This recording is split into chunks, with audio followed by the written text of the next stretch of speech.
Hammaga assalomu alaykum. Bugun sizlar bilan mayonezli salat tayyorlayman. Kimga retsepti qiziq bo'lsa, menga oxirigacha ko'ringlar. Bu salatimizga kopchonli kolbasa kerak bo'ladi.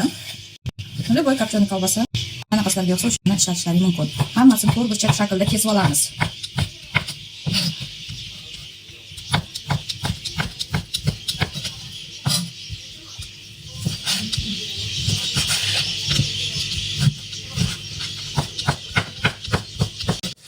Va bodringimizni ham to'rt burchak shaklda kesib olamiz.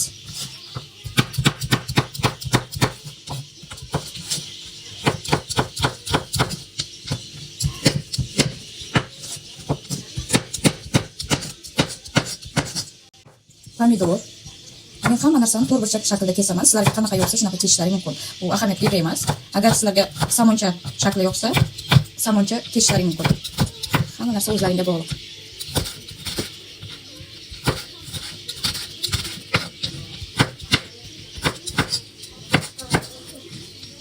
Salat bargi.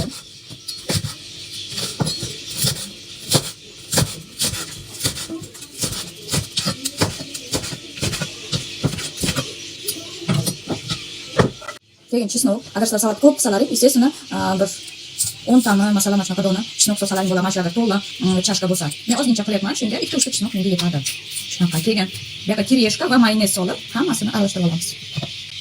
Mana hammasini to'g'rab bo'ldik. Endi zapravka qilamiz. E'tibor qilsalaring boshqa idishga solib oldim. Qancha yesalaring shuncha o'zlaringiz zapravka qilinglar. Qolganini mana shunaqa holatda xolodilnikka olib qo'yinglar. Chunki hammasini mayonez bilan zapravka qilsalaring va hammasini ichiga kireshka solsalaring, kireshka namlanib bir g'alati bo'lib qoladi.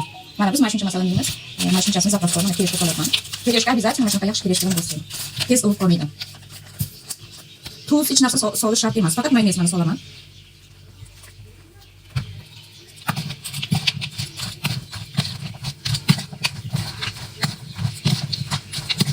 Mana qizlar, salatimiz tayyor. Qilinglar, вообще zo'r chiqadi. Hammaga yoqimli ham. Sizlarga yoqdi degan umiddaman retsept.